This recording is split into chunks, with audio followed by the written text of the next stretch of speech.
السلام عليكم ورحمة الله وبركاته. ازيكم عاملين ايه؟ يا رب تكونوا بخير. ونبدأ بالصلاة والسلام على رسول الله. اللهم صل وسلم وبارك على سيدنا محمد وعلى آله وصحبه أجمعين. يا صباح الفل يا مساء الخير بحسب ما بتشوفوني عندكم بالتوقيت اللي بتشوفوني فيه. بحاول اظبط لكم المنتجات عشان تظهر كلها في الكادر بتاع الكاميرا. واحنا هنا معانا منتجات شركة لاستر العالمية مع دعاء رمضان بنت لاستر العالمية. طبعا كلكم عارفيني وعارفين كل حاجة عني، بس احنا عايزين نتكلم شوية باستفاضة عن المنتجات عشان الناس العملاء واللي حابين يشتغلوا معانا موزعين. طيب انت هتتكلمي عن ايه يا مدام دعاء للعملاء والموزعات؟ ازاي تتكلمي على العملاء والموزعات في فيديو واحد؟ طيب هقولك يا ست الكل، انا الاول كنت اصلا عميلة في الشركة، فقررت فجأة ان انا اشتغل في الشركة. فليه ما يكونش برضو في حد من العملاء اللي بيسمعوني دلوقتي يكونوا عايزين يبقوا عملاء معانا، في يعني هم عملاء يشتروا ويبقوا موزعات. انا باينة من ورا الحاجات يا بنات ويا شباب ولا ايه؟ ما علينا، مش مهم. انا المهم المنتجات دي يا جماعه. انا عايزه اتكلم عن شركه لاستر الاول، فعشان كده بقول انه الحاجات دي او الكلام اللي انا هتكلمه ده هيفيد الموزعات والعملاء مع بعض. وزي ما انا قلت ممكن تكوني عميله وهتقرري انك تبقي موزعه معانا. هقولك مميزات شركه لاستر الاول على المنتجات نفسها، وبعدين اقول مميزات الشركه نفسها، فكل ده بيتطابق مع العميل والموزع. اول حاجه مميزات المبيدات، ان هي من غير ريحة ومن غير ضرر، وآمنة جدا على الحيوان والمرضى وزي ما احنا عارفين الصغار وكل الحاجات دي.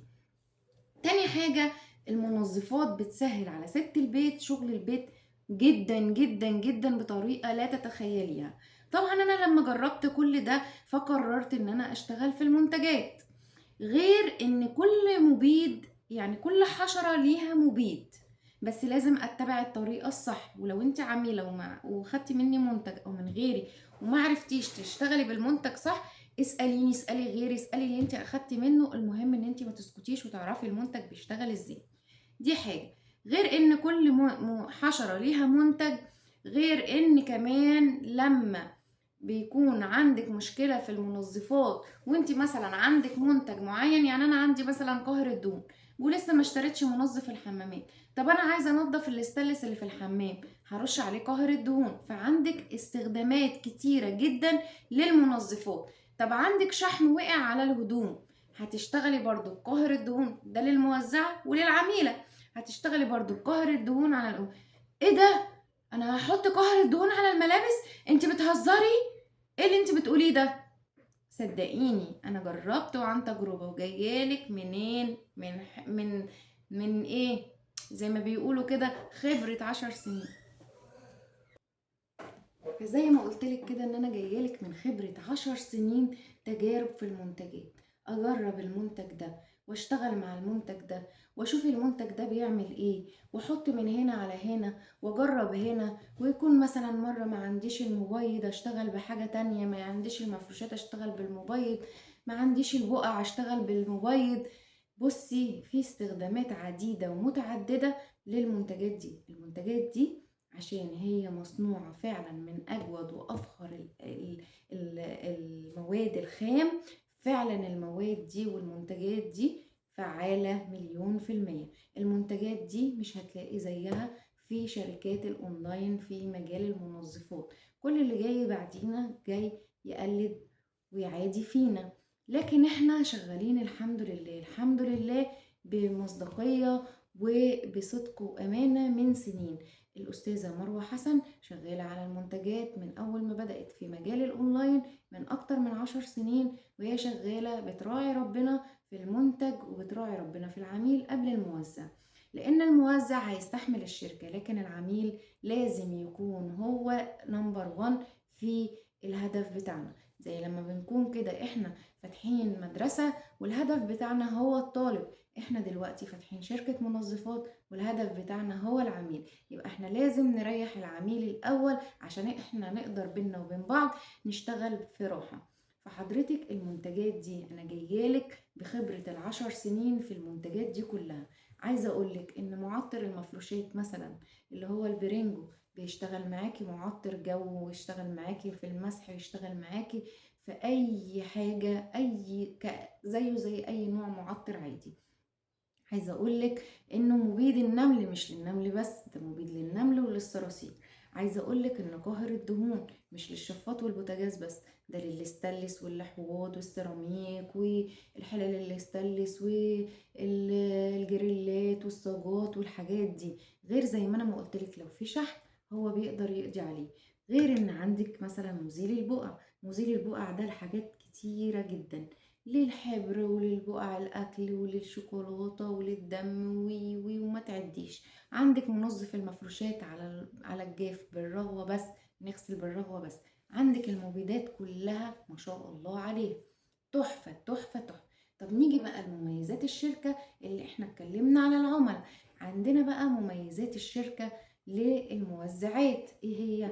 الشركه ماشيه في سكه العالميه، وما شاء الله وصلت للعالمية. يعني ايه يا مدام دعاء اللي انت بتقوليه ده؟ يعني ايه ماشية في سكة العالمية ووصلت للعالمية؟ ده الكلام ده مش مفهوم.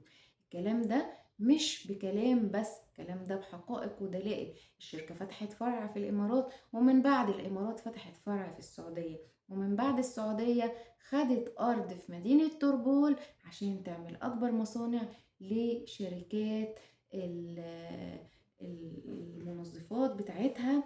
يعني تكبر الشركة بتاعتها ويبقى عندها أكتر من مصنع بيصنع، عشان ما يبقاش فيه أزمة، عشان تقدر تغطي على الدول العربية كلها وعلى مصر. طب وإيه تاني يا مدام دعاء؟ مدام مروة رخصت المنتجات من سنين السنين، وحصلت على الأيزو من سنين السنين، وكان في ناس بتشكك إن الشركة مش مرخصة. لا، بل هي كمان خلت المنتجات تكون مصنوعة بتقنية النانو تكنولوجي. عارفين يعني ايه تقنية النانو تكنولوجي؟ يعني الأقرب لأن هي تبقى فاصلة 99 زي ما كنا بنقول قبل كده، لو تفتكروا مش هنجيب سيرة الإعلانات. طيب ايه تاني يا مدام دعاء؟ الشركة عملت ايديهات للموزعات علشان تبقى معرفة العميل فين الموزع المعتمد وفين الموزعة المعتمدة وفين الناس اللي الشركة بتتعامل معاهم. ايه تاني يا مدام دعاء؟ الشركة فتحت باب الوكالات في الاماكن اللي هي خدت فيها اماكن جديدة زي السعودية وزي الامارات. وانا كنت موزع معتمد وبقيت دلوقتي وكيل دولي في دولة الامارات. طب وايه تاني يا مدام دعاء؟ الشركة بتستخدم الاي دي ده في ايه؟ بتستخدمه في ان هي تعمل لك رحلات عمرة مخفضة، وبتعمل لك رحلات حج، وبتعمل لك رحلات مصيف، وبتعمل لك رحلات ترفيه، وبتعمل لك افطار جماعي من غير ولا مليم. بتروحي انتي والتيم بتاعك وتفطروا، وبيكون يوم جميل جدا جدا جدا. طب في مميزات تانية؟ في مميزات تانية كتيرة جدا. أولها إن مدام مروة الملك لله اللي هي مشهورة بكده على الفيسبوك، وإن هي اسمها أصلا الأستاذة مروة حسن، دي إنسانة بمعنى الكلمة. عارفين يعني إيه إنسانة بمعنى الكلمة؟ لما تكونوا بتتعاملوا مع إنسانة هتكونوا عارفين انتوا أنا قصدي أفهمكم إيه. إنسانة يعني بتحس بالناس، يعني بتحس بالبشر، يعني بتحس بكل حاجة انت بتقوليها، بكل كلمة انت بتقوليها. إنسانة متواضعة، إنسانة خدومة، إنسانة عطوفة، إنسانة حنونة. ولو أنا قعدت أقول من هنا لبكرة مش هيوفي ولا هيكفي أي حاجة من اللي هي بتعملها معانا. أنا مش عايزة أطول عليكم في الفيديو، بس مفيش حد اتكلم مع مدام مروة الملك لله أو الأستاذة مروة حسن رئيس مجلس إدارة شركة لاستر إلا وكان بيقول اكتر من اللي انا بقوله، اكتر واكتر. احنا ما نقدرش نقول لها غير ربنا يبارك لك في رزقك ومالك، ويبارك لك في ولادك وزوجك، ويجعلهم من الذرية الصالحة ان شاء الله، ويبارك لك في والدك ووالدتك اللي ربوكي احسن تربية واحسنوا تربيتك. وشكرا يا مدام مروة، شكرا بجد من كل قلبي على اني بشتغل معاكي، وعلى اني في شركة متواضعة زي دي، على اني مع انسانة خلوقة، خلقت الحسن، خلقت المظهر، خلقت الكلام، خلوقة في كل حاجة، كل حاجة بجد بتعمليها بحب وروح طيبة وجدعنة، وجدعانة بنت الأصول، بنت الناس. ومش عايزة أطول عليكم أكتر من كده، أنا لو قعدت أتكلم على مدام مروة هتكلم كتير كتير كتير، مفيش حاجة توفيها كلامها. واستودعكم الله الذي لا تضيع ودائعه، والسلام عليكم ورحمة الله وبركاته. ما تنسوش تعملوا لايك وشير عشان الشير بيجيب في الخير.